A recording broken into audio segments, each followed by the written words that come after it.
I got the call that ripped my life apart. In seconds, my wife, 8 months pregnant, had been stabbed in front of our house by our neighbor because the grass was half an inch too long. My unborn son was dead before I could even hold him. And the woman who did it. She wasn't some stranger off the street. She was the president of our homeowners association, the one who'd been terrorizing us for months over petty rules and her own twisted sense of power. When Sarah and I moved into Maple Grove, we thought we were buying peace. Nice lawns, friendly smiles, the illusion of community. We wanted to raise our child somewhere safe, somewhere normal. What we didn't know was that safety was an illusion, and normal came with strings attached, a ruler-wielding tyrant named Margaret Foster. Margaret was 58, short blonde hair cut sharp like her personality, eyes the color of ice water.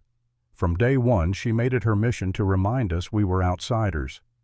Violation notices taped to the door. Our mailbox numbers weren't regulation black. Our driveway had a stain the size of a quarter. Sarah's flower bed used the wrong kind of mulch. She carried herself like the HOA was a kingdom and she was its queen. And I'll admit at first I brushed it off. I figured every neighborhood's got one of these people. Annoying, sure, but harmless. I was wrong. It escalated fast. She actually measured our grass with a ruler, stood in my yard, screaming that we were destroying property values. One morning she cornered Sarah at the mailbox, her breath reeking of alcohol at 10 a.m., jabbing a finger in my wife's face. "You people need to learn respect," she hissed. Sarah came inside, shaken eyes wide. She grabbed my arm, she whispered. I told myself Margaret was just a bitter old woman with too much free time. I didn't know she was building towards something darker. The breaking point came on an ordinary Tuesday afternoon. Sarah, glowing and round with our son Michael inside her, walked to the mailbox. Margaret was waiting. Witnesses said she was holding an 8-inch kitchen knife, screaming about the height of our grass. When Sarah tried to walk back toward the house, Margaret grabbed her arm. "You people think you can ignore the rules, but I'll teach you a lesson." Then she plunged the knife into my wife's shoulder. Sarah fell crying out, clutching her belly, and Margaret stabbed her again, chest-stomach, while my son was still alive inside her. The mail carrier tackled Margaret to the ground, neighbors screaming 911 already being called, but the damage was done. I was at work when the hospital called. "Your wife has been brought in with serious stab wounds. She's losing blood." My body went cold. By the time I reached St. Mary's, there were police cars, news vans, chaos everywhere. Detective Johnson pulled me aside, his face grim. "David, I'm so sorry. Margaret Foster stabbed your wife. Your unborn son didn't make it." I can't describe what it's like to hear that sentence. I stumbled into a plastic chair in the waiting room, my hands shaking so badly I could barely breathe.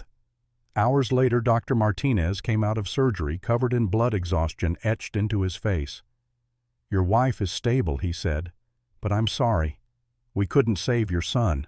When Sarah finally woke up, her hand went straight to her stomach. She looked at me with wide, terrified eyes. "Where's Michael? Is he okay?" My throat locked up. I took her hand, felt it trembling in mine, and told her the truth. The scream she let out still echoes in my head. A scream so raw, so broken it didn't sound human. Nurses had to sedate her to stop her from tearing out her IVs.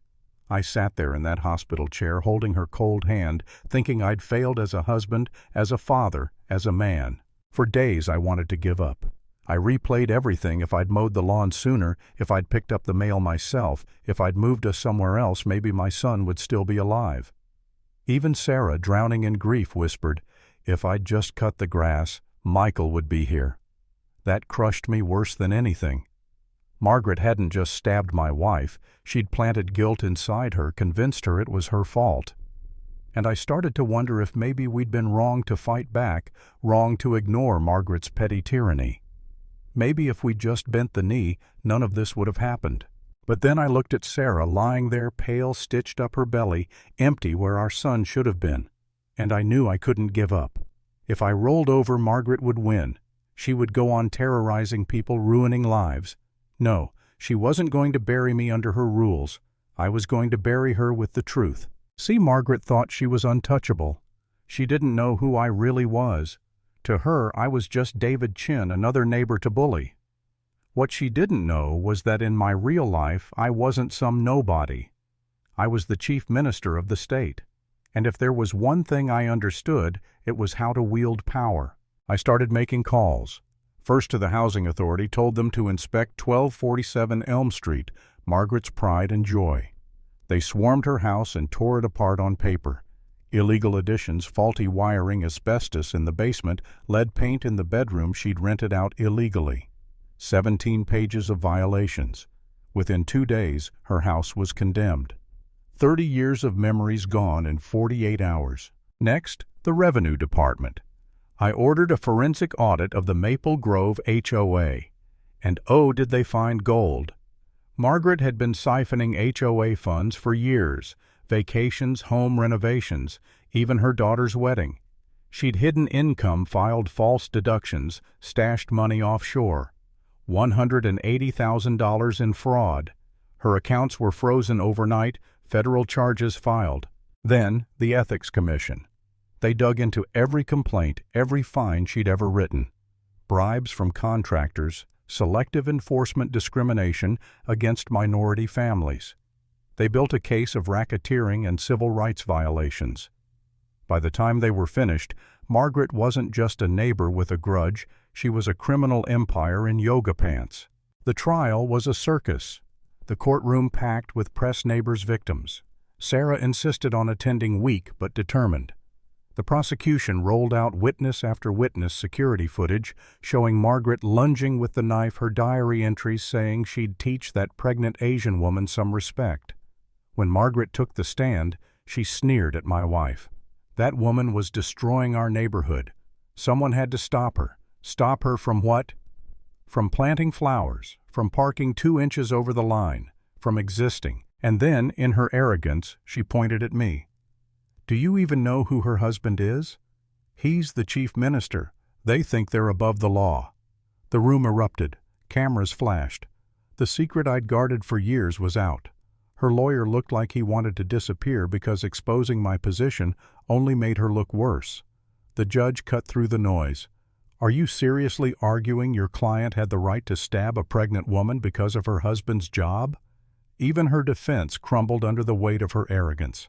The jury didn't take long. Guilty of attempted murder. Guilty of killing an unborn child. Guilty of fraud, embezzlement, civil rights violations. 14 counts, guilty on every one. Margaret Foster, once the terror of Maple Grove, went pale for the first time. Sentenced to life in prison plus 45 years. No parole. She left the courtroom in chains, her empire of petty power burned to ash. I didn't cheer. I didn't smile. Watching her crumble didn't bring Michael back. But justice, real justice, meant she could never hurt another family again. Power built on fear always collapses, and when it does, it's uglier than the fear it fed on.